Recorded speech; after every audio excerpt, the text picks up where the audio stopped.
help unless asked for. From life's wisdom, they form celestial. 80% of the effort spent on predicting and preparing for potential hazards are unnecessary and result in a waste of time, energy, and resources. Similarly, 90% of voluntary efforts to help others are also unnecessary, harmful, and contrary to the natural order. Have I got it backwards? Think about the Great Wall that was built. How much effort was expended on it? Maintaining a million-strong army, constructing countless warships and aircraft. How much of that was utilized? You've given numerous heartfelt warnings and advice to prevent your children from being deceived when they go out. How much of your profound insights have been put into practice? You've agonized and racked your brains over how to prevent your spouse from straying. How much of your efforts have been effective? What's the likelihood that the scenarios you meticulously plan for actually occur in reality? Everyone can reflect on their own experiences and conclude that 90% of the measures and methods taken beforehand to prevent something often end up being useless. Why do I emphasize don't help unless asked? Because I've found that 90% of the time, it's meddling unnecessarily, harming both others and oneself. Firstly, I have to ask, why do you want to help others? If they don't ask for your help, but you insist on helping, do you realize how much harm this can cause? It forcibly imposes emotional debt on others. When you help someone, they are expected to feel grateful, thus owing you an emotional debt. Favors are not debts, but in times of need, one might sell even their cooking pot. Whenever you face difficulties, others are obligated to repay this debt with all their might, even if it means selling their belongings or risking their lives. They must repay. It's better to repay in this lifetime. If they can't, they'll have to come back in the next life to repay you. Do you think this is not cruel? It forces others into economic debt. There was a married couple who, despite living modestly, were content and happy in their daily lives. They had a wealthy friend who, seeing their poor lifestyle, voluntarily lent them 30,000 yuan to teach them how to do business. From then on, this couple never experienced another peaceful day. In the end, not only did they fail to become wealthy, but they also almost lost all the 30,000 yuan borrowed from their friend. The husband eventually turned to a life of crime, and the wife disappeared after divorcing him. Consider a family of 6, with elderly members and young children, struggling to make ends meet. One day, the 75-year-old elder suddenly becomes unconscious and, after lying at home for 2 days with no improvement, seems beyond help. At this critical moment, a well-meaning person among their relatives and friends steps forward, lending them 10,000 yuan. He also calls the county hospital to send an ambulance to rush the elderly person to the hospital for treatment. Although the elderly person survives after being treated, they are left completely paralyzed. The 10,000 yuan borrowed is not only insufficient to cover the hospital treatment and hospitalization expenses, but also prompts them to borrow another 5,000 yuan from other relatives and friends. How will this family manage their lives from now on? Some people like to give gifts to relatives and friends. 90% of these gifts are often not urgently needed by the recipients, or sometimes they are things the recipients never wanted to use in the first place. By conventional standards, you might think you're giving something for free, whether it's useful or not, at least not causing any loss to the recipient, and that you should not reject something given for free. But in reality, the recipient ends up at a loss. The giver's well-intentioned gesture of care and help results in the recipient losing out. Refusing the gift might seem ungrateful. So, you accept it. At first, it seems like you're getting something for nothing, but in reality, it's accumulating debt. Both parties know exactly how much the gift is worth and how much debt they owe each other. When the time hasn't come, everything seems calm. But when the time comes, this debt must be repaid, converting the initially useless gift into a financial burden that must be matched or repaid in kind. It cuts off the path for others to repay debts through suffering. Not all suffering is necessarily a bad thing. Some suffering may be to help the person understand a certain truth, or it may be to allow the person to repay a debt. Everything happens for a reason. There is cause and effect. If you intervene and help someone without being asked, you may delay their path to liberation.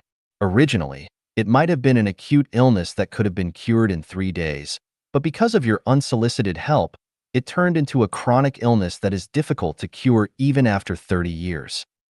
Disrupted others' plans. A father locked his son in a woodshed to save him, but a kind-hearted neighbor intervened and released the son. As a result, the son got involved in criminal activities and ended up in prison. A young girl with only primary school education moves to the city and starts working at a restaurant. With her quick learning and dexterity, she could easily pick up business skills, which would help her in the future to open her own restaurant after leaving her current job and getting married. However, there was a well-meaning person who, seeing the girl's beauty, felt that working in a restaurant was a waste of her talent. This person then helped her find a relatively easy and comfortable job. So, what happens next? Encourages vanity and complacency in people. Everyone encounters difficulties and faces impassable mountains of fire at times. When unable to solve them alone, seeking help from others is appropriate. However, some individuals, with strong vanity and self-esteem, always want to display grandiosity. Even after they are no longer a director, they show off as if they are still in that position. For such individuals, anyone who attempts to help them may inadvertently harm them, yet they will never recognize the value of humility and genuine character. Fostering laziness. Consider the animals in the zoo. They become accustomed to being fed by humans. What would their chances of survival be if they were returned to the wild? If someone doesn't ask for your help and you offer it voluntarily, they may become dependent. Initially, they could have exerted themselves during critical moments and discovered their own great potential. But once you step in to help, their potential may never get a chance to be unleashed. They will forever believe they are worthless, like the ugly duckling. Planting seeds of resentment in yourself. Voluntarily helping others usually happens when you are in a good mood, feeling empathetic, maintaining good relationships, or feeling compelled by circumstances. However, as time passes and your own situation changes, memories of those instances where you helped others will replay in your mind. You might meticulously recall each person you've assisted, how you helped them, and what you did for them. When you find yourself in a difficult or dangerous situation, you might hope that those you've helped in the past will step forward to assist you.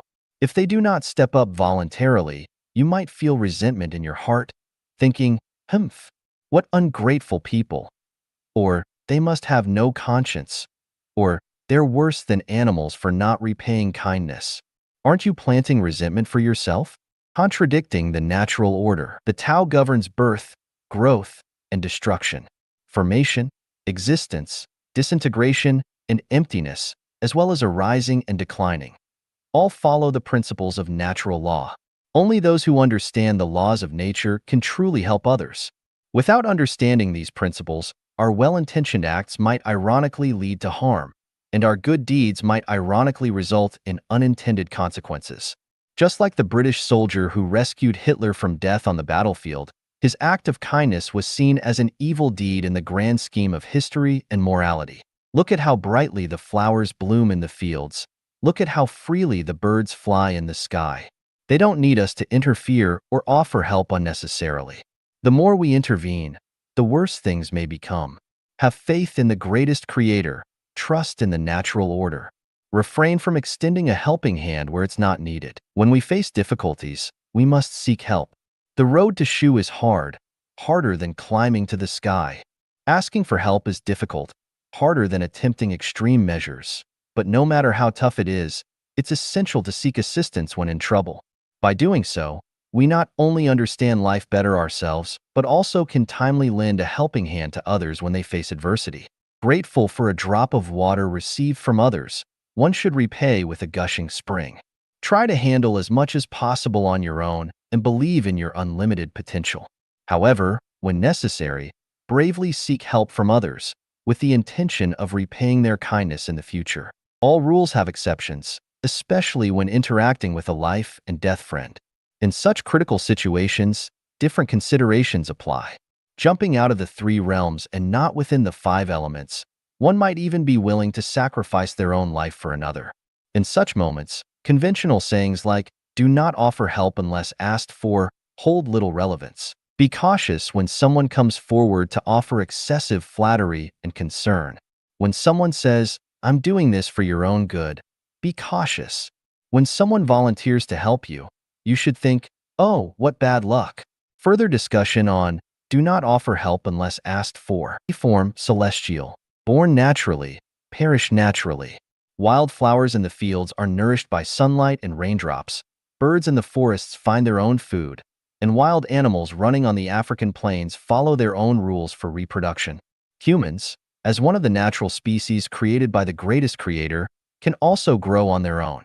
Everything operates within the Tao, the consciousness of the greatest creator, which provides arrangements for protection and punishment. From a microscopic perspective, it may seem chaotic, but from a macroscopic view, everything is orderly. It is this order that has allowed scientists to discover rules and create formulas that fit these rules. Without order, the sun would not rise from the east tomorrow. Life has its trajectory. Without it, rivers would overflow into the mountains and fields. Life follows the law of causality. Otherwise, everyone would be born into royal or wealthy families. In the kingdom of bees, there is a natural division of labor. Not all bees can become queen bees. If one ignores the process, even the most well-intentioned person can end up neglecting some aspects. As the saying goes, when heaven is about to confer a great responsibility on any man, it will exercise his mind with suffering, subject his sinews and bones to hard work, expose his body to hunger, put him to poverty, place obstacles in the paths of his deeds, so as to stimulate his mind, harden his nature, and improve wherever he is incompetent.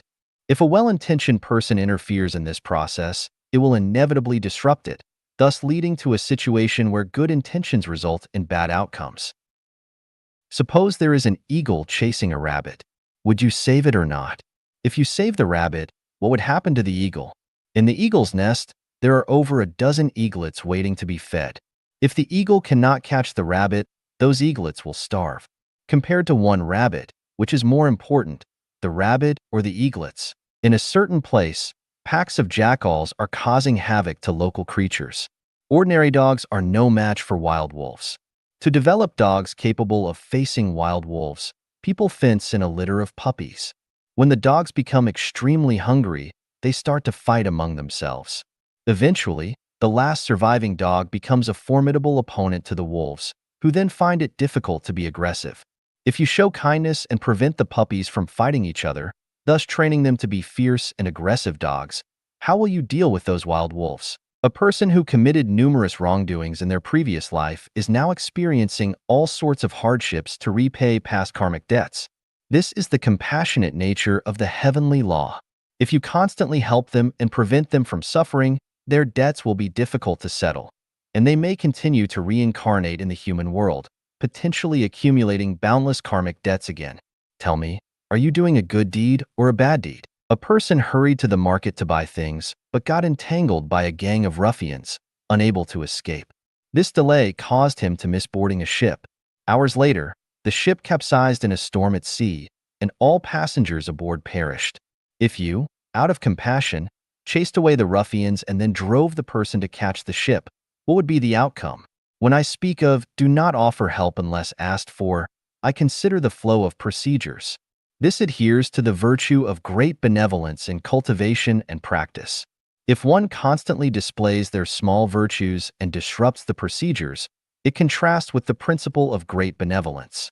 However, do not offer help unless asked for also implies that if someone does ask for help, one should do their utmost to assist, to the extent dictated by the current circumstances. If someone gets into a car accident and is trapped under the car, should you help or not? I think we should listen to the drive of our own hearts. If you hear their cry for help, then you should bravely rush to their rescue. If you didn't hear it, in this special situation, you have to decide for yourself. Why did he have an accident? When we condemn others for not helping in life-threatening situations, we should ask why. Can we ourselves always help when we see someone in danger? How many lives are lost every day? Have you saved any? And if you did save someone, what then? Can you solve all their troubles? Can you guarantee that saving them will lead to a happy and fulfilled life for them? For many people, survival is worse than death. Donating to aid African famine victims is a charitable act worthy of promotion. But why are there so many famine victims in Africa? Is it because of lack of sunlight? If you feed them today, what about tomorrow? If you feed them this year, what about next year? Giving them fishing tools would be better than giving them a fish. Some people say, even if people do not ask for help, I will still assist them. Sure. Then go ahead and help. How many young people cannot afford to go to school? Please go and help them. How many elderly people are plagued by illness? Please go and help them. How many families are falling apart? Please go and help them. How many people are suffering from mental and emotional abuse? Please go and help them. How many people eat rougher meals, live in simpler conditions, and dress more humbly than you? Please go and help them. In this society, there are always more people who talk big than those who actually do good deeds. As long as each person refrains from doing wrong and causing trouble for others in society, help when asked for, and that would be a great thing. Please read the similar article. Do not offer help unless asked for. Those who have constant faith will have constant actions. Xiefeng, Mencius said, only those who have constant possessions can have constant hearts. Those who lack constant possessions will lack constant hearts. From this, we can understand that only when the common people live and work in peace and contentment can society be peaceful and harmonious, and all industries can prosper and develop. However, can those who have constant possessions always abide by the law and refrain from wrongdoing? Will those who lack constant possessions inevitably break the law and engage in all sorts of misconduct? Not necessarily. The legal protection of private property rights is a universal value. Any act that deprives individuals of their lawful private property is a crime, regardless of the noble moral justifications. The sanctity of lawful private property rights is both natural and divine, a protection and respect for the people's livelihood and reproduction. It is the guarantee of the people's survival and prosperity. Enabling the multitude to possess constant property is like providing vast pastures for cattle and sheep. This is the way to nurture the people of the world. But let us not forget that constant possessions belong to the material realm. If a person's steadfastness depends solely on material possessions, their perspective and realm would be too narrow, and their spirit and consciousness would remain at an animalistic level, making it difficult for their life to ascend to heaven. In heaven, everyone has the right to use, but no one has the right to own. Everything is shared, and everyone owns nothing yet possesses everything. Did Jesus Christ have constant possessions? Did Siddhartha Gautama Buddha and the sage Laozi have constant possessions? Did many missionaries have constant possessions? Yet, they all had constancy of heart. Above the notion that those who have constant possessions have constancy of heart lies a higher level of spiritual and conscious state. Those who have constant faith have constant actions. For those with unwavering faith, regardless of whether they possess constant material wealth or not, no matter how difficult and tortuous the path, they will persevere steadfastly towards their predetermined direction and goals, that is, constant action. Those who possess constant possessions may not refrain from wrongdoing, but those who have constant faith will never transgress. For example, someone may own a small farm, signifying constant possessions, yet cannot guarantee that they won't use pesticides, fertilizers, or even growth hormones on their vegetables and fruits. But for those with constant faith, they won't, because they are acutely aware of the dreadful consequences of transgression. Of course, the constancy of faith depends on what one believes in. If one believes in money is almighty or money can make ghosts grind, then their lifelong constancy will be in the pursuit of wealth. However, regardless of what the faithful believe in, the realm and perspective of those who have constant faith have constant actions far surpasses the realm and perspective of those who have constant possessions have constancy of heart. A pig, once it has a pigsty, possesses constant possessions and constancy of heart. A swan, without a fixed home and without constant possessions, has constant faith. Therefore, the swan can freely soar between heaven and earth, migrate freely with the change of seasons, and fly wherever it wants to go. The thinking style and approach to action in spiritual thinking. Xiefeng, we are already aware of the ladder of thinking in life: material thinking, image thinking, associative thinking, elusive thinking, visualized thinking, taiji thinking, non-form thinking, and holographic thinking. So why do we introduce rational thinking and spiritual thinking? Material thinking, image thinking, associative thinking, and elusive thinking all fall under rational thinking, which is characteristic of human thinking, while visualized thinking, taiji thinking, non-form thinking, and holographic thinking belong to celestial thinking. In other words, Rational thinking and spiritual thinking serve as the boundary between human and celestial thinking. If your thinking is rational, do not doubt it. You are undoubtedly human.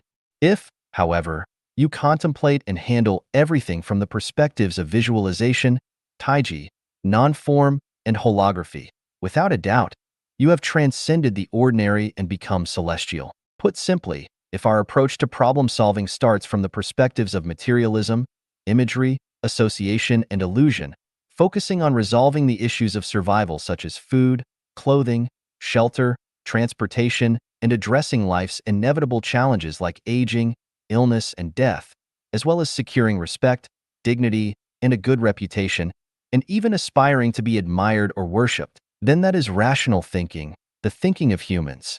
Spiritual thinking disregards these factors. Spiritual thinkers primarily consider whether their approach to handling affairs aligns with the will of the supreme life, the Creator, and whether it is consistent with their ultimate goal. In other words, spiritual thinkers make the will of the greatest Creator their own desire and the principles of Tao their guiding rules for action, without considering the benefits to themselves. They ponder whether their actions would please the greatest Creator. For instance, if the Holy Spirit tells you to live in the desert, a spiritual thinker will joyfully head to the desert without hesitation, thinking, "Oh, this is a revelation from the Holy Spirit. I believe in the Holy Spirit, so I should go live in the desert." It's that simple, direct, and straightforward. However, a rational thinker would never think or act in this manner. A rational thinker would ask, "There's no water in the desert, wouldn't people die of thirst? What if there's a sandstorm that buries the house? Live in the desert? Are you insane?" Similarly, if the Holy Spirit tells you to go to Canada, a rational thinker will first check how to get a visa.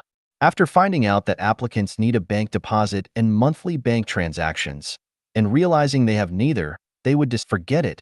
"I don't meet the requirements." But a spiritual thinker wouldn't bother checking the requirements or listening to others' advice. They would immediately start the application process. At this point, you might wonder what the Holy Spirit is and how to know if it's a revelation from the Holy Spirit. Let me explain. The Holy Spirit is not a person. It's the voice within us or the greatest driving force we feel in our hearts. This driving force must bring us joy and excitement, not pressure or fear. You might think that spiritual thinkers have simplistic minds. Let me tell you, the minds of spiritual thinkers are infinitely more complex than those of rational thinkers. Spiritual thinkers belong to a higher dimensional thinking, and rational thinkers cannot comprehend the complexity of spiritual thinkers' minds. This can be demonstrated in three ways. Firstly, spiritual thinkers grasp the macroscopic, while rational thinkers grasp the microscopic. For instance, when seeking employment, spiritual thinkers prioritize whether the job brings them joy and happiness, whereas rational thinkers focus on aspects such as salary, working conditions, and prospects. Why is that? Because spiritual thinkers consider the direction of their lives and whether they can ultimately reach heaven. They are unwilling to do anything that conflicts with their destination. On the other hand, rational thinkers consider whether the job can meet their current life needs and don't consider whether their current actions will affect their ultimate goal. From this perspective, spiritual thinkers consider how to live, while rational thinkers consider how to survive. Secondly, spiritual thinkers consider life, while rational thinkers consider human life. To consider life, one must understand the principles and mysteries of life and its relationship with time and space. To consider human life, one only needs to learn the accumulated knowledge and experience of humanity and understand the operating rules of human society. Thirdly, spiritual thinkers maximize simplicity in handling complexity, while rational thinkers always complicate simplicity. For example, when building a community, those who participated in the construction of our third and fourth branches can recall that the layout and environment of the two communities were beautiful, right? If it were rational thinkers, they would gather everyone to discuss how to lay out and beautify the environment, insisting on drawing plans first, considering the selection of materials and the arrangement of personnel, and so on. However, in the construction of the two branches, there were no such discussions. I just imagined the layout and environment based on the terrain and then told everyone what to do. When everyone worked together, they didn't even know what the final community would look like. Yet, due to excellent cooperation, We completed 2 beautiful communities in just 2 years. It's worth emphasizing that the mind of someone who simplifies complex issues is significantly more insightful and considers a broader range of factors compared to someone who complicates straightforward matters. It's not even on the same level. Don't believe it? Why not attempt to simplify your own life and observe the outcomes? If you think that spiritual thinkers handle things superficially while rational thinkers are meticulous, that's a misunderstanding. For example, when building a house in a certain location, a spiritual thinker might say, just build a housey on high ground using wood and glass. It'll be good if it can last for 2 or 3 years. This would be hard for a rational thinker to accept. At the very least, they would consider the stability of the house and ensure it stands for at least 30 years, right? On the surface, the rational thinker's consideration seems entirely correct. But the crucial point is, the spiritual thinker considers that there will be a major earthquake in the location where the house is built 2 years later. Even the sturdiest house would collapse. Therefore, they suggest just doing it casually. There's no need to go to great lengths and waste financial, material, and human resources. This is something a rational thinker would never think of. So, what about life? Isn't it like building a house in an earthquake zone? Is it necessary to rack our brains and be so serious? My reply to the 4 questions raised by the chairman of the International Federation of Philosophical Societies, CFIng, Professor Dermot Moran, chairman of the International Federation of Philosophical Societies, raised the following 4 questions at the opening ceremony of the 24th World Congress of Philosophy held in Beijing on August 13, 2018. Is the relationship between man and society one or many? What is the future of mankind? In the face of uncertain technological innovations such as AI, where are we heading to? Are we facing the problem with a critical eye, and are we seeking verification of this? Is learning to be human, for oneself or for others? My reply is as follows. The relationship between man and society is neither one nor many, but a combination. Look at the ant colony and the bee colony from a human perspective. The relationship between each ant and the colony is the relationship between the individual and the whole, the relationship between the cell and the body. If the whole disappears, the individual cannot survive. If the body perishes, the cells die. And without the individual, there is no whole. Without cells, there is no body. So the relationship between an ant and an ant colony is a combination. When looking at human society from a higher level of life than that of human beings, in fact, the relationship between individuals and society is not fundamentally different from the relationship between an ant and an ant colony. Even with wolves and lions, this rule also applies. If there are only 3 people on this earth, then these 3 people will constitute a society, and a single person can only have a chance to survive if they combine with the society. Otherwise, they will inevitably become extinct. The future of mankind lies in the Xiefeng-style communist society. Otherwise, mankind is bound to perish. The path of American civilization will become narrower and narrower. Chinese civilization is a dead end, and the integration of political and religious civilization in some countries in the Middle East will inevitably decline. Intelligent technology will continue to leap forward and cannot be stopped. Eventually, biological robots that are more advanced than humans will be born. In the future, the reproduction method of a mother being pregnant and giving birth to children will be replaced by biological robots with biochemical nursery rooms. As long as there is competition, human beings will be eliminated by biological robots. There is only one way to survive, and that is to produce and live in accordance with Xiefeng-style communism. In the face of these problems, we can neither treat them in a critical way, nor in a way of seeking verification. Criticism can only find problems but cannot solve them. Verification can only cross the river by feeling the stones. It is difficult to guarantee the crossing of the river. Maybe you will be overturned and drowned in the river or by a wave before you reach the center of the river. So, what is the best plan for facing this problem? Answer: to implement the superhuman philosophy, that is, the person who is completely selfless and the most intelligent will make analysis, judgment, and induction and point out the way forward. Remember, the collective wisdom of millions of mediocrities is not as good as the foresight and sagacity of a saint. Democracy is the pursuit of mediocrities, and democracy cannot solve the problem of directionality. Learning to be human is neither for oneself nor for others, but a return to pure human nature. The nature that conforms to the way of nature is pure human nature, and the nature that does not conform to the way of nature is not pure human nature. This is like building a computer. As long as you build a computer that performs well, it can play a corresponding role no matter who uses it. If you consider making for yourself or making for others when manufacturing, the computer will fail. If making for yourself, others cannot use it. If making for others, its performance will be greatly reduced. There are thousands of philosophers and amateur philosophers participating in the 24th World Conference of Philosophy in the Great Hall of the People in Beijing currently. They are all masters in the philosophical world today. I am willing to challenge the masters, that is, I can solve all the philosophical problems that you cannot solve. Do you not believe me? Bring your problem to me and see how I will solve it. Some perceptions about life. Xiefeng. Everyone's present must be accumulated from their past in speech, behaviors, and performances. Everyone's speech, behavior, and performance are absolutely determined by his inner world. Everyone's inner world is absolutely determined by his upbringing, cultivation, and self-restraint. Everyone's upbringing, cultivation, and self-restraint are absolutely determined by his beliefs and ideals.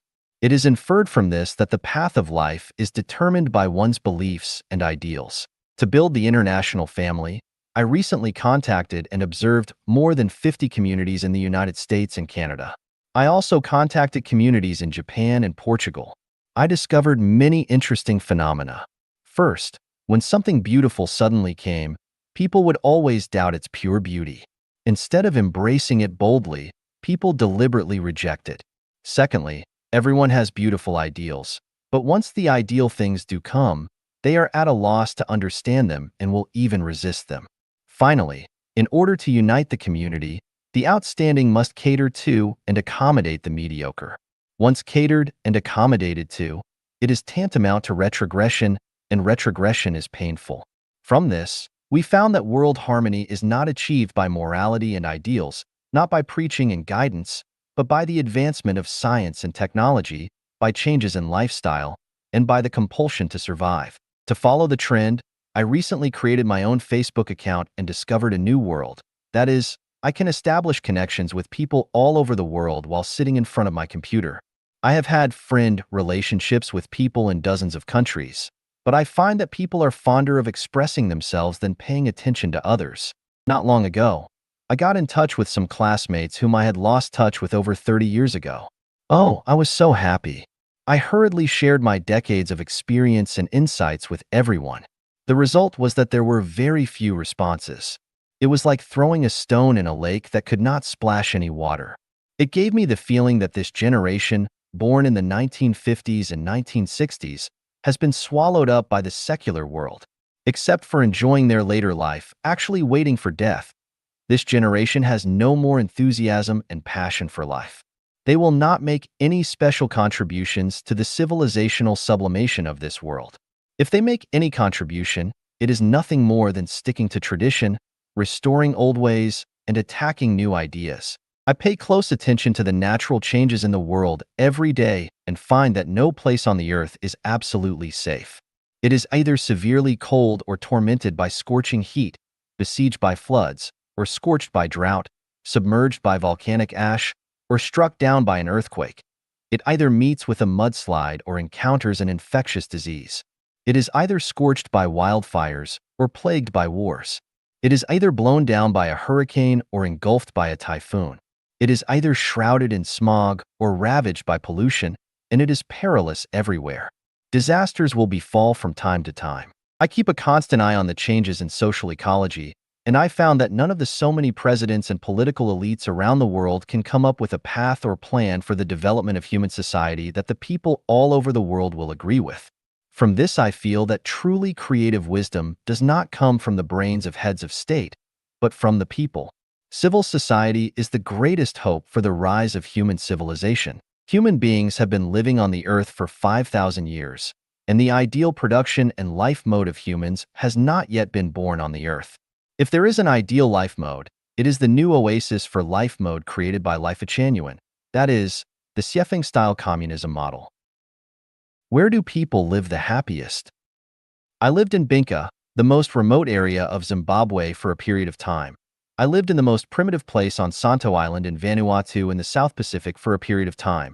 I lived in the prosperous city of Shenzhen of China for a period of time, and lived in the highly developed city of Vancouver, Canada for a period of time. The conclusion is that happiness has little to do with the place where you live, but has much to do with the pressures of life. The greater the pressure of life, the less happy people will be, and the lower the pressure of life, the happier they will be. Yesterday I read the article of Songlong Shuhua called The 14 Dregs Left by History in China. Rebellion without money, corruption with money. I felt that it resonated with me very much.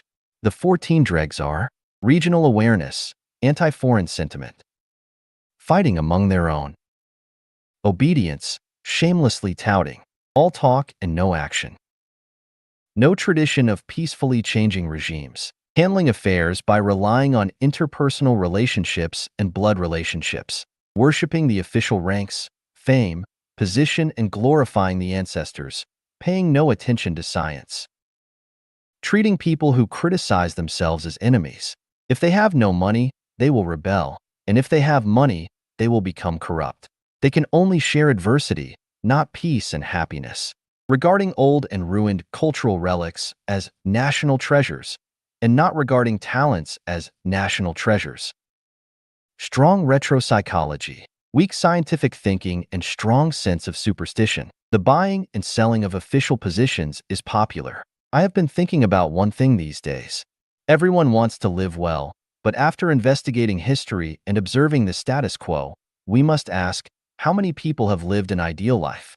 From the emperor and president to the common people, from historical celebrities to current stars, from high-ranking officials and billionaires to workers, peasants and peddlers, from experts and scholars to illiterates and thieves, from African blacks to European and American whites and to Oriental yellow people, very few people have lived in happiness on their own. The current human race has a history of nearly 5,000 years, but most people have not lived an ideal life. What is the problem? After observation, I came to the following conclusion. Everyone does not know what kind of life they need. They are just drifting around. People are struggling with selfish desires, but they do not know that the more selfish they become, the more miserable their lives will be. People cannot let go of failures and frustrations, and they do things with resentment, which makes their situation worse. People want to live a good life by getting married and starting a family, but fall into a trap, which is counterproductive for them. The best inexhaustible resource for mankind is sex. Everyone yearns for a good sex life. However, mankind treats sexual resources as rubbish and waste in a moral, ethical, religious, and customary way. Reap what you have sown is an unbreakable truth, but what are people growing? Everyday people are planting jealousy, complaints, anger, rage, hatred, condemnation, attacks, suppression, insults, fraud, lies, ridicule, irony, sarcasm, nitpicking, theft, corruption, luxury, waste, pollution, competition, killing, entrapping, cheating, abduction, deception, superstition, dishonesty, counterfeiting, etc. Can you have a good life by planting so many of these bad seeds? Internal factors are the basis for a good life, and external factors are the conditions for a good life. But people do the opposite. They do not work hard on their own roots, but are eager to achieve success in ever-changing conditions. Of course, they will never live a good life. They are either too impulsive or with insufficient reason, or negative, passive, and lazy. How can they have a good life? There are two ways of living that are not worth promoting and imitating. One is the life of pigs, and the other is the life of the dead. The life of a pig is like this. Every day they enjoy themselves leisurely without worrying about eating or drinking. When they are happy, they will play in a mud puddle mixed with rain and excrement, roll around and hum a bit. If they do not want to play anymore, they will lie down on the ground and sleep and feel that they are the happiest in the world. The life of the dead is like this, living in a well-decorated room, not afraid of smog, not afraid of wind and rain, regardless of the changes in the world, regardless of human suffering, not worried about the broiling of the sun, not worried about the cold, no enthusiasm, no passion. Even if they see another's fine piece of writing, they do not give any praise or encouragement. They do not even give a like. They are just like the walking dead. They think that they have become immortal or like Buddha. In fact, they are just rotten and their attitude stinks. For outlooks will give you harmony. Xiefeng. It is often said that, with three different outlooks, people cannot live harmoniously. Only with the same three outlooks can people get along well with each other. There are also sayings that, with different worldviews, good relationships cannot remain long. With different worldviews, you cannot make good friends, communicate with people with different worldviews, and every word will be like playing a harp to a cow, etc. The three outlooks refer to worldviews, outlooks on life, and values. What I want to say is that if our outlook on life is different, then we cannot live in harmony either. If two people have the same worldviews, outlooks on life, and values, but different outlooks on life, what will the result be? One's outlook on life is their understanding and perspective of life and death phenomena and on time and space. If two peoples are different, then even if they have the same worldviews, outlooks on life, and values, it will be difficult for them to get along well. Worldviews are people's understandings and perspectives on the world. Outlooks on life are people's understandings and perspectives on their purpose, meaning, and value of life. And values are people's recognitions, judgments, affirmations, and denials of the importance of things. For example, Zhang Asan and Li Si both wanted to gain wealth, but how did they go about doing that? From the perspective of their worldviews, they both believe that the existence of the big world is for them to enjoy. From the perspective on life, they both believe that the purpose of life is to be happy and joyous. And from the perspective of values, they both believe that obtaining money is important and a necessary condition for gaining wealth. Therefore, they were harmonious in terms of worldviews, outlooks on life, and values. There were no conflicts or contradictions between them. However, disputes and splits occurred on the issue of how to achieve their goal. Zhang San believed that as long as he could gain wealth, he could offer bribes, sell heroin, or rob banks. But Li Si believed that these methods of doing it were absolutely unacceptable, that they were offensive to man and God, and that they would be punished. Zhang San and Li Si, who had the same worldviews, perspectives on life, and values, could no longer get along with each other on the question of how to gain wealth, and this resulted in splits and disputes. But what was the reason? The reason was that Zhang San and Li Si had different outlooks of life. Zhang San believed that everything is gone after death, and that living happily was the kingly way, while Li Si believed that people will reincarnate and that we should live without being offensive to man and God because otherwise, we will go to hell. Here is the conclusion.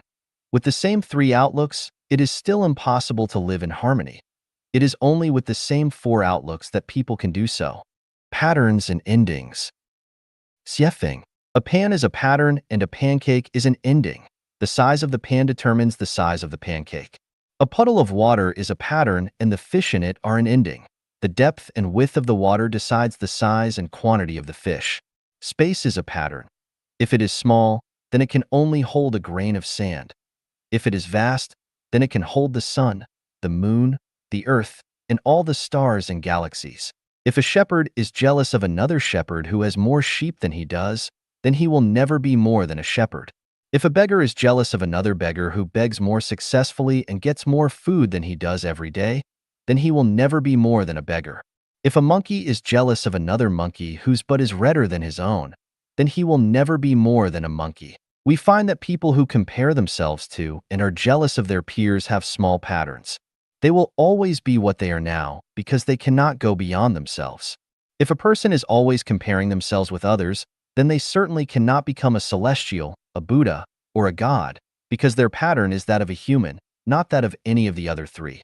That is, their pot is the human pot, not the celestial or Buddha pot, so they cannot bake their bigger cakes. A dog who is idle all day except to catch mice has the pattern of a cat and can become one. A wealthy landowner who looks down on the poor has the pattern of a rich man but cannot become a gentleman. A beautiful woman who satirizes people whose appearances are not as good as hers is physically beautiful, but she has the pattern of a thorny vase and cannot become a lady. It can be seen from this that those who look down upon and attack people who are less advantaged than they are generally have very small patterns.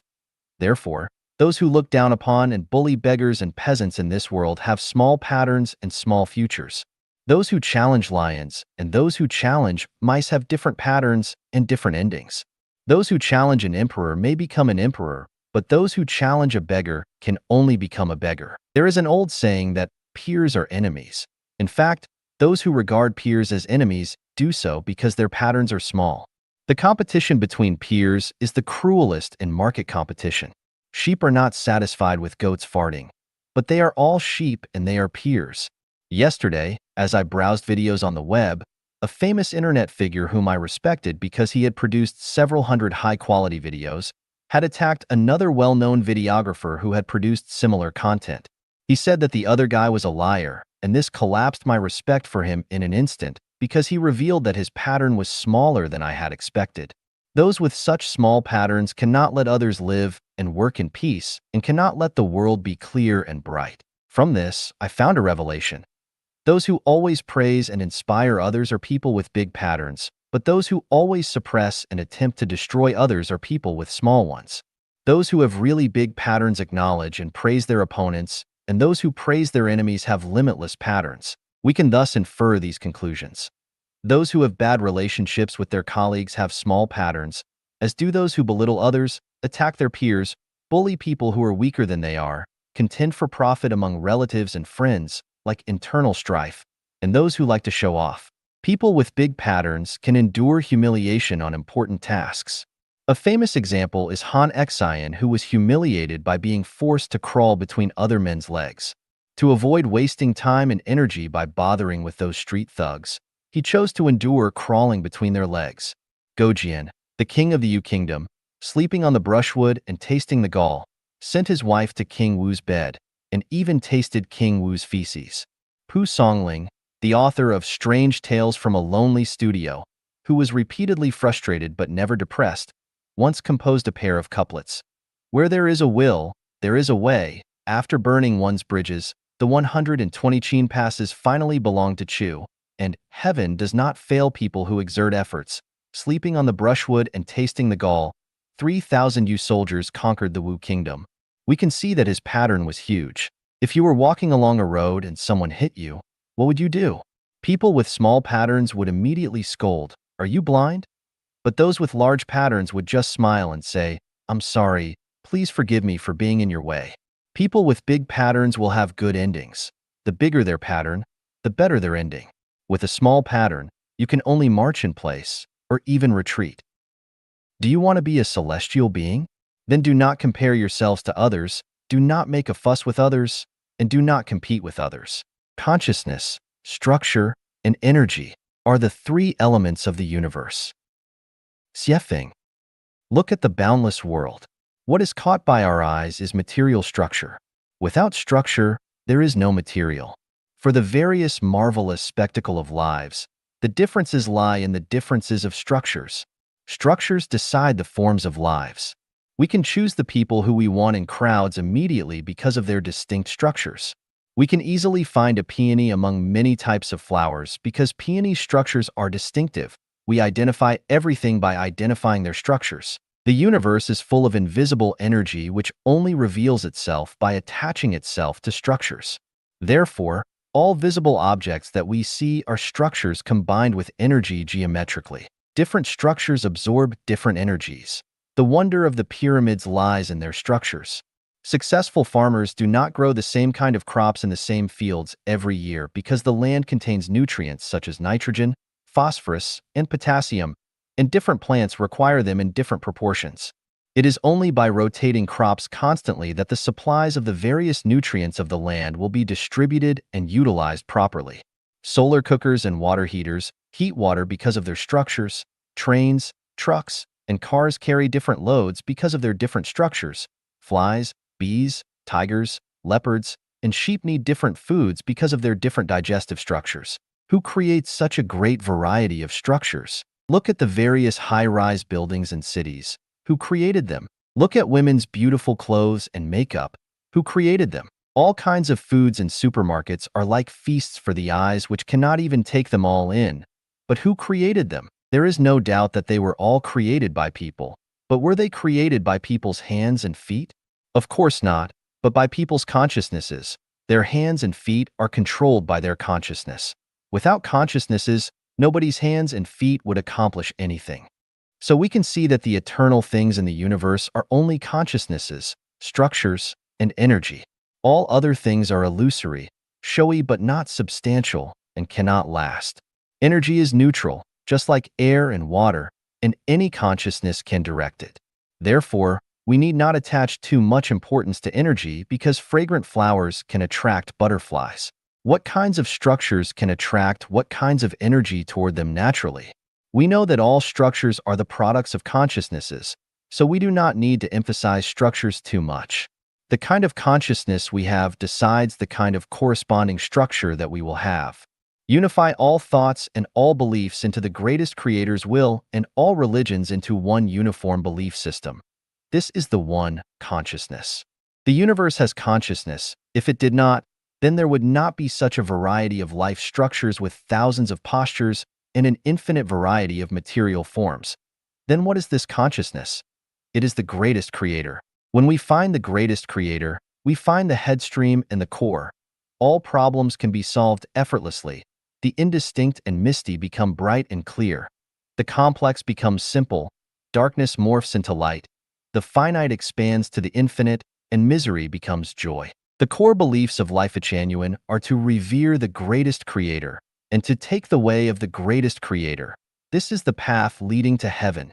Those who go against this great path are of heretical sects, and regardless of what of names they take, how dazzling or marvelous their theories sound, how inscrutable their magical powers are, or how many disciples or followers they attract, they are all the superfluous tumors growing in the body of humanity that will be eliminated. Revere the greatest creator and take the way of the greatest creator. This is the touchstone to determine good from evil, truth from falsity, and beauty from ugliness. Evil and ugly people do not revere the greatest creator nor take his way. Theories and sermons are evil and ugly if they do not revere the greatest creator nor take his way. States, political parties, religions, or groups are evil and ugly if they do not revere the greatest creator nor take his way. Consciousness is non-material, and the consciousness of the greatest creator manifests itself as Tao. The consciousness of the greatest creator runs through all tangible and intangible time and space everywhere, including both the material and the non-material world and the positive and the negative universe. This is the genuine God. States of consciousness decide the forms of life and their methods of survival. The differentiators of the lives of ignorant people, laities, mortals, sages, celestials, goblins, demons, devils, ghosts, and monsters are their types of consciousnesses. Therefore, we must emphasize our consciousnesses during our lives, and our emphasis on consciousness must always be on revering the greatest creator and taking his way. Once this key link is grasped, everything else falls into their proper places. We get twice the results with half the effort and find clear and bright paths to reach splendid goals. We will ultimately accomplish the spiritual state of immortality and attain the life structure of higher level space and reach the other shore to realize our ideal. I believe that all government's officials, industrial and religious leaders, and company bosses do understand these principles very well. Abandonment is an achievement. Xiefeng. Abandonment is an achievement. Xinding Celestial. It seems that abandonment is an achievement is a contradiction, but it is actually great wisdom, though beyond the ordinary people's comprehension and imagination. It embodies an ingenious realm, a boldness of vision that looks far ahead and aims high above the common and vulgar, a tactical strategy to have the situation well in hand, with great will to reach the top. The more you possess, the more trouble you have. It seems that will be much easier to abandon something at the proper time. If we constantly pursue possessions but refuse to ever abandon them, those possessions will become burdens and encumbrances. One who wishes to take a long trek to appreciate the attraction of distant scenery must take very little luggage, for the more they take, the more tired they will become, the slower their journey will go, and the less likely they will be to reach their destination. Life is but a journey which life travels through in the mortal world. The destination of the journey depends entirely on how far we travel during our lifetime. Those who possess too much in the mortal world will not be able to reach a more wonderful place. If they cannot abandon their possessions, They will only continue marking time with the samsara of the mortal world. If we hold fast to something, we cannot grasp anything else with our hands. If a room is filled with clutter, it is hard to add shiny, new appliances. If our minds are full of wants and desires, our spirits will be so exhausted that we will find it impossible to appreciate a new realm with dense willows and bright flowers or reach a spiritually pure land. Therefore, abandonment is an achievement. To abandon the past is to achieve the future. Abandoning a profession frees us to engage in another one. It is only by abandoning private ownership that we can achieve public ownership or even non-ownership. Only by abandoning being a human that we can achieve being a celestial being or Buddha. Only by abandoning the mortal world can we reach the fairyland. Only by abandoning the traditional family that we can enter the new oasis for life. And only by abandoning the state that we can enter the great unity. Abandon, abandon, abandon. Open a door and others will close automatically, but close a door and others will open automatically. As with a woman, when single, men will flock to her actively, but once she becomes engaged or married, they will stay away from her. Shinding Celestial's full quote was, "People say that it is tiring to live. Why might life be tiring? Because they are unwilling to abandon, and they always want more. Having obtained wealth, they still want reputation, fame, and status. Not realizing that the more they possess, the heavier their burden becomes, they will get more and more exhausted throughout their journey of life. Actually, abandonment is an achievement. Anyone who wants to lead a relaxed and free life in the mortal world must learn to abandon. Only continual abandonment will lead to continual transcendence. What should we abandon as people? That depends on where we want to go. If we want to go to hell, of course we should abandon sincerity, kindness, and beauty, so that we can gain falsity, wickedness, and ugliness. Only by breaking through the moral bottom line can we revel in evil of every kind. Only by abandoning love can hatred sprout, grow, blossom, and bear spiritual fruit.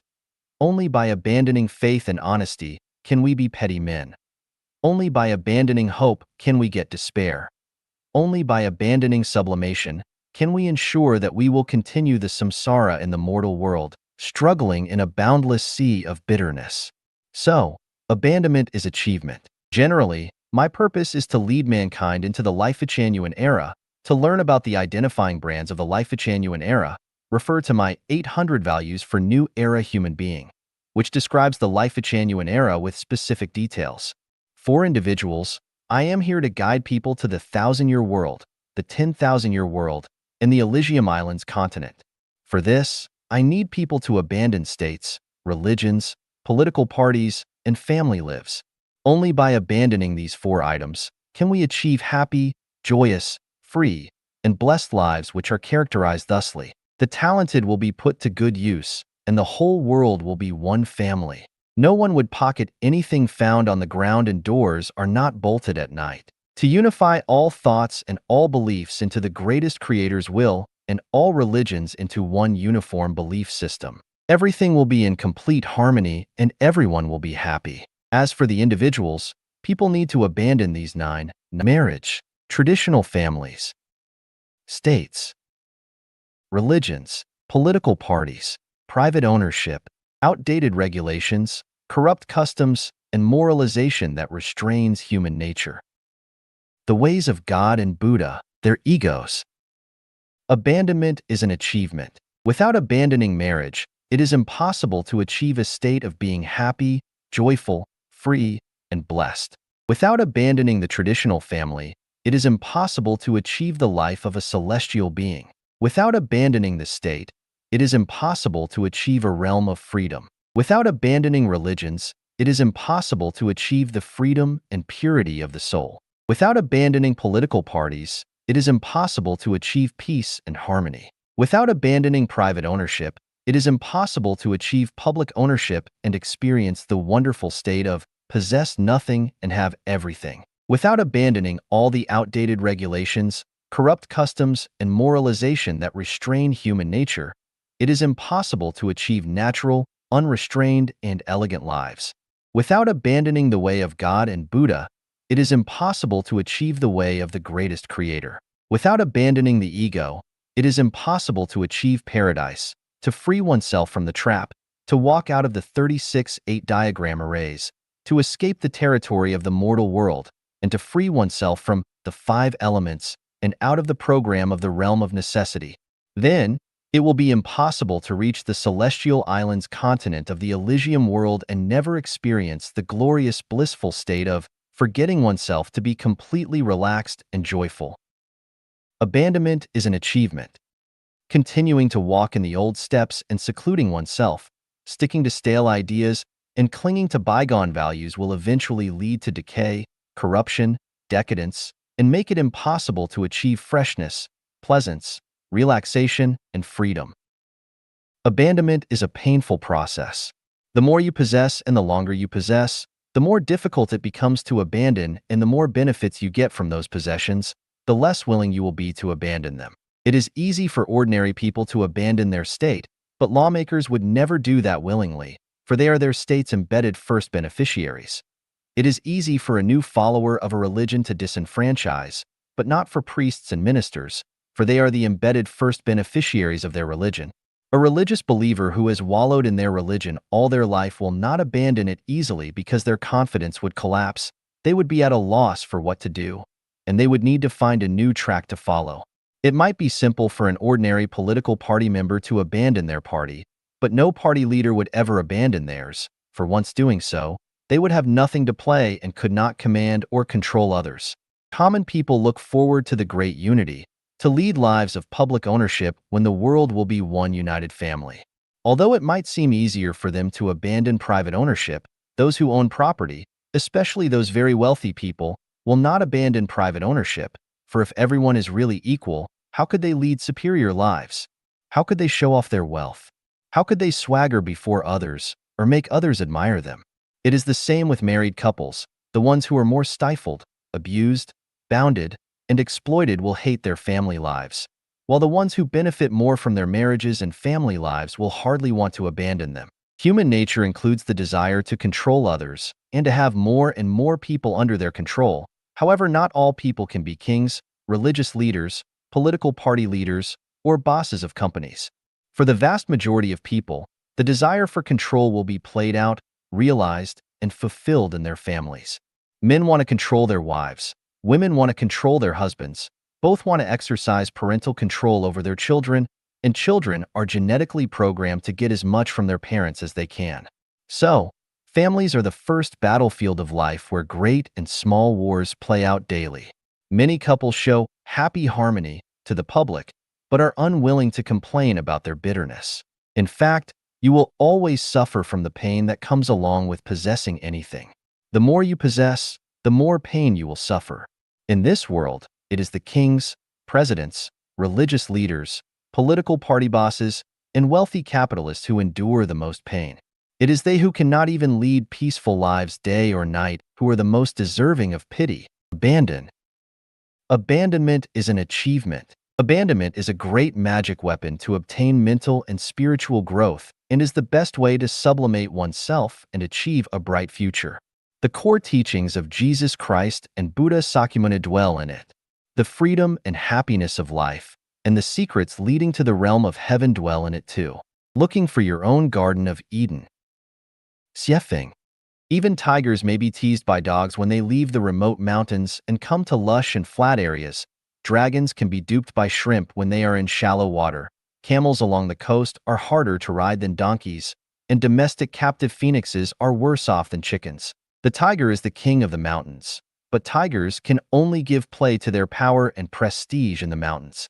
Once they come down to the plains, a pack of wild dogs will dare to tease them. Dragon are lords of the abyss, but dragons can only summon wind and call for rain in the abyss. If they fall into shallow depressions or ponds, the little shrimp and small fish can dupe them. Camels can only demonstrate their most valuable qualities in deserts, but if one lives along the coast, it would be less useful than a donkey. Phoenixes can roar out songs and show their magnificence in the quiet of plain trees, but if they are unfortunate enough to be kept in cages with feathers falling and listless in form and spirit, then they are worse than chickens. These phenomena suggest such a truth. that all kinds of life can only give full play to themselves and demonstrate their most precious qualities and values when they live in the environments suited to their natures. If they are unfortunate to live in an environment not suited to their own characteristics, not only can they not play out their strengths, but they might even be teased and duped by other creatures around them. I call the environment which best suits one's survival their Garden of Eden. Everyone has their own Garden of Eden, and it is only inside of it that they will live out their elegant demeanor. If you are away from your Garden of Eden, you will be frustrated and have difficult times and even be regarded as a waste or good for nothing by others around you. The white swan was unfortunate to live within flocks of chickens and ducks in the beginning, being laughed at and mocked by them, and was ridiculed as the ugly duckling. The genius painter, Vincent van Gogh, was spiritually enlightened, but had the misfortune to be living in a secular society, so he was unappreciated and taken advantage of all throughout his life and eventually died in poverty and with depression. Zhang Zia, the founding minister of the Zhou dynasty, went to do business, but ended up with losses rather than profits. Chen Jingrun, who took the crown pearl of the Goldbach conjecture, went to the market to buy vegetables and was ridiculed as being a bit silly. One who is kind should not be a commander. If you are kind and soft, then you should never lead an army into battle, for you would never become a general. One who is righteous should not engage in trade. If you have a strong sense of justice and are ready to help the weak, then you should never go into business, for you would never become wealthy. One who is honest should not enter into politics. If you like seeking out the truth from facts and adhering to the truth, then you should never enter politics, for you would never become a senior official. One who has a loving heart should not marry. If you have a loving heart, then you should never marry, for your love would be tied up and unable to shine with brilliance. One who has a noble soul should not mingle in the secular world. If you have a graceful heart, then you should never mingle in the secular world, for you would be regarded as silly and your beauty would go unappreciated. One who is unsophisticated should not engage in writing. If you are honest and simple, then you should never engage in writing, for your articles would not possess literary elegance and would likely invite scorn and ridicule. One of integrity should not engage in the art of war. If you advocate honesty and hate cheating, then you should never go into a war to confront others, for the art of war is full of tricks. Confronting others, whether civil or military, is all about tactics and tricks, so you would be doomed to lose. If you want to make your life happy, joyful, free, and blessed, if you want to play to your strengths and expertise, if you want to stand out and rank high, and if you want to climb to the highest realm of life in life, then you must find your own Garden of Eden. If you come from the 1,000-year world or the 10,000-year world of heaven, then you must not envy the world's high positions and great wealth and not waste your time trying to get your ideal life from the mortal world, because its soil is not suitable for you to grow in, bloom, and bear fruit. Your Garden of Eden is in heaven, not in the mortal world. Seek out those people who appreciate you, are nice to you, and who like you, but do not try to change anyone, especially those whose ideas and views are always against yours. A leopard cannot change its spots. One cannot change one's essential nature. To those people who have different frequencies of mind and consciousness, no matter how impressively you sing their praises, how you comfort them, how you attempt to persuade them, they will never appreciate your feelings or understand your intentions. Even if you open your heart to them, they will still be indifferent and persist in their old ways. When you find your Garden of Eden, you should cherish it. Never take for granted that you can do anything and give up your Garden of Eden. There was a division commander who battled like a fish in water and was very capable when he was in the army, but he grew proud and conceited and thought he would be capable in any environment. So he left the army and entered into civil administration. There, he expected to play a great role, yet after years of rushing about, he suffered setbacks everywhere and could not achieve anything. The hero in the army became good for nothing during peacetime. Why? Because he had left his own Garden of Eden. Never assume that cacti can grow everywhere or can please everyone. That which comes easiest is the most valuable. However, that which comes easiest is the mostly likely to be ignored and undervalued. The greatest creator has given each of us a chance to access their Garden of Eden, but many of us do not pay due attention and do not value and understand their nature as much. Many people get it and then lose it. It is easy to lose than gain. What a pity. Look for your own Garden of Eden. I hope that everyone will find their own Garden of Eden. Infants who never grow up. Xiefeng. Everyone has a natural attachment to their mother, and no one wants to leave her swaddling cloth. One can drink their mother's milk and feel safe in her arms, so one would ever want to leave their mother's side. However, those who never leave their mothers will never grow up. So if you are to grow up, you must do so. Of course, I do not mean to leave her physically, but rather to leave her spiritually and psychologically, or you will never grow into maturity. Leaving one's mother is painful, but to not do it is to remain an infant who never grows up. Leaving the mother takes these 4 steps. Cutting the umbilical cord. This step is done right after we leave our mother's body. Weaning. This step is forcefully done when we transition from being babies to becoming children. Cutting loose from home. This step usually happens when we marry. Cutting the emotional attachment. This step is gradual and melts away as our mothers leave the mortal world. This is as natural a process as it is an uncontrollable one, and it describes our growth process.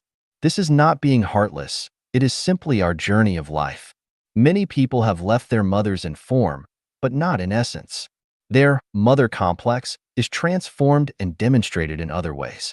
When we were young, we thought that we could not survive without our mothers, and when we grew up, we felt that we could not endure without our states. People all over the world defend their states. National defense is designed to protect the mother state, and so military expenditures on national defense worldwide is alarming. This is an unnecessary waste. If people around the world had no states, civilization could ascend to a much higher level, but people are attached to their mother states, and no one wants to wean. The ideal of the absence of the state is not a fantasy, and if everyone were to become Chanyuan celestials, then states would naturally disappear and they would become historical memories. The more powerful and intrusive that states become, the more contradictions and conflicts that they inflict upon their people, the heavier that the burdens they place upon them always become. Therefore, the absence of the state is the ideal dream of the sages and saints of mankind. The role of religion is in fact the mother's role. The feelings of religious believers to their own religions are actually the subconscious reflections of infants' attachments to their mothers.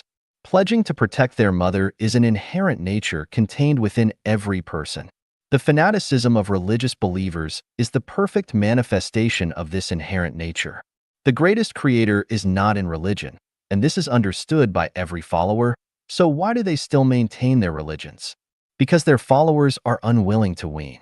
Maintaining religions is actually a kind of natural complex of maintaining their mothers to infants who have never grown up. As long as we take a rational analysis, we can see that throughout history, much misery and many disasters have been the outgrowths of religions.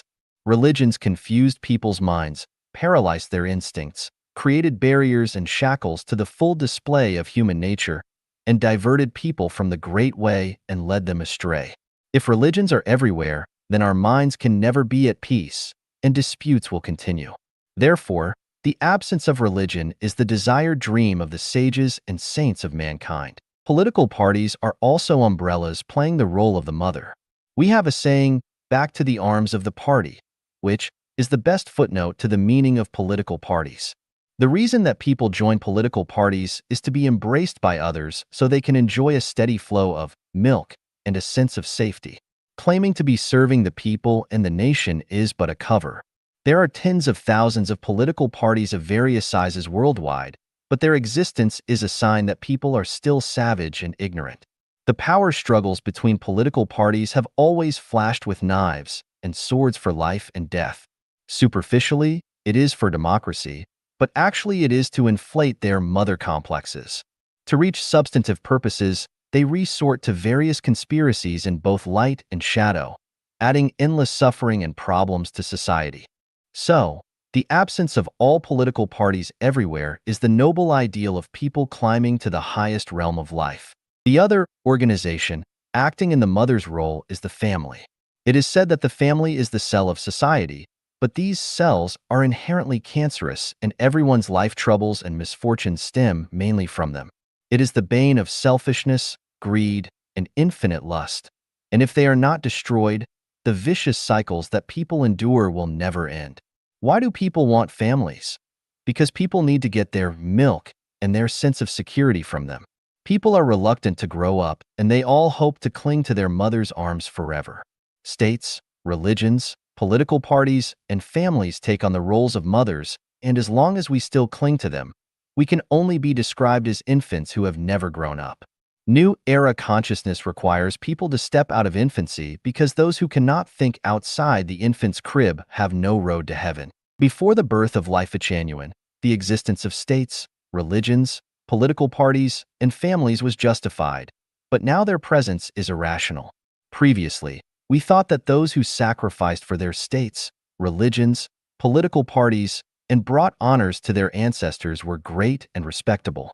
Now, we know they are pathetic and are infants who have never grown up. It was we who sold our own liberty. Xiefeng. Liberty is supreme and priceless, and it is the feature of life in heaven and shows the level of a life. The more liberty, the more heavenly. The less the liberty, the more hellish. Liberty, love. For my love I will sacrifice life. Thereto I need. For liberty I will sacrifice my love.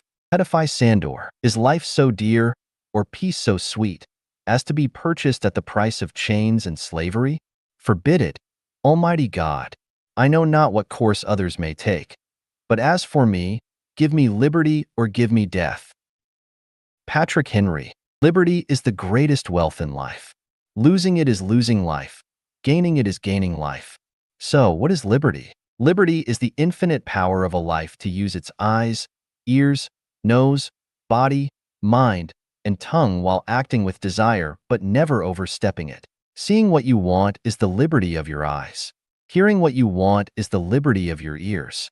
Going where you want and using your hands and feet as you want is the liberty of your body. Saying and thinking what you want is the liberty of your mind, namely the liberty of your spirit and soul.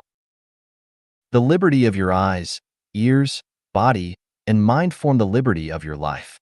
Those who have eyes but are forbidden to see, have ears but are forbidden to hear, have a mouth but are forbidden to speak, have feet but are forbidden to walk, have hands but are forbidden to act, and who want to lead their own lives but are banned from doing so have lives with no liberty. We will not discuss the liberty of gods, Buddha, celestials, saints, devils, monsters, or even plants and animals. We will only talk about that of humans. People have very little liberty. In other words, they rarely keep it in full. Why do we not have liberty? Because we sell it. How do we sell it? It is mainly sold through three channels or aspects. Culture. People sell themselves to traditional cultures. They accept traditional cultural values, such as the belief that people should marry when they grow up, but when they step into marriage, they sell their own liberty. Traditional culture says, never travel far from the company of parents. Then the body has no liberty. Traditional culture says, love your nation and love your people. Come on. They have sold their liberty to their own nation and culture, and so on. Morality. They sell their liberty to their own values and beliefs. Party loyalists and religionists are stark examples. So-called proponents of liberty are actually kidnapped by their morality and sell their liberty to morality. If they sell their liberty to the belief in evolution, then they will not accept the value of creationism. As a result, the survival of the fittest, the law of the jungle, and winners are kings while losers are gangsters becomes their creed of life. It will be hard to avoid the fighting to death, and liberty can't be found anywhere. They need to remember that anyone without liberty is unable to offer it to others, just as the poor cannot bring wealth to others and ugly people cannot bring beauty to others. Mechanism. As long as there are constitutions, laws, regulations, doctrines, disciplines, contracts, and the like which restrict and bind them, people will sell their liberty to that which they set for themselves. Their state is a mechanism. They believe in their state, and they sell their liberty to their country. Marriage families are mechanisms, and as long as they consciously enter into marriage families, it is no doubt that people will sell their own liberty to the marriage family. A contract is a mechanism. When a contract is signed, liberty is sold to the contract. When we do not feel free today, we have to rethink that we have no liberty because we sold it. For that, it is as normal that we have no liberty as if we sell our house and then have nowhere to sleep. That is all our fault, and we have no excuse to complain to others.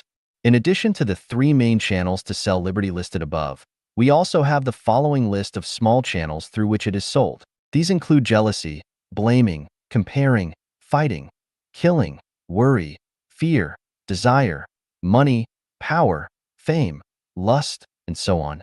As long as we are infected with any of these negative emotions or inner anxieties, or indulge in any desires, our liberty will be restricted or even lost. For example, if we fear something that restricts our liberty, then we sell our liberty to fear. When a country perpetrates a national terror policy and makes people live in fear from morning till night, then the people's liberty will be deprived completely, and they will have to live a life more like that of a dog than a human. Tracing back to the source, the country might not be bad, but the people have sold their liberty to fear. As more and more citizens of a country become willing to sell their liberty to fear, this terror policy becomes the perfect way for the state to control its people. The bondage of the individual is self-inflicted, and the slavery of all is caused by the collective. If one wants to enjoy liberty from such an environment, there is only one thing to do: escape. Where to go? To a free place. If there is no free place on the earth, escape to heaven. Strategic life. Xiefeng. Using the best building plan, employing the most advanced machinery, mobilizing the best construction workers, and applying the highest quality materials, such as steel and concrete tiles, to build a skyscraper on sand, what will happen? The result will be a crushing failure. Why? Because there was a strategic error. You cannot build a high-rise building on sand, and even if you could and did, a single breeze would collapse it. If it is strategically wrong, any tactical success is equal to zero. As in the example above, the building plan, the advanced machinery, the excellent construction workers, the high-quality materials, and other tactical successes will ultimately have zero value because of the strategic mistake. Strategies are overall planning and designs. Tactics are specific measures to achieve them. If the strategy is wrong, then even the best tactics are ultimately hopeless efforts. Sun Tzu's The Art of War includes strategies and tactics. Life also includes both. The so-called strategic life must grasp and operate life from the macro perspective, or life must first have the right ideal with the right directions and goals. Otherwise, no matter how diligent you are, how hard you try in your lifetime, you will end up fruitless. I once drilled a well in a remote village in the Binga area of Matabeleland in the North Province of Zimbabwe. First, I mobilized all the villagers and built nearly 10 kilometers of road, and we cut down the trees that blocked the vehicles along both sides of the road. Then trucks loaded with the drill and other materials and workers entered the construction site in a formidable array. Hundreds of villagers cheered like thunder and supported us with great enthusiasm. After 2 days of drilling down to a depth of 90 meters, not a single drop of water had been found. The drilling failed. After having taken so much labor and having invested so much money, the result in the end was zero. Why was that? The reason lies not in tactics, but in strategy.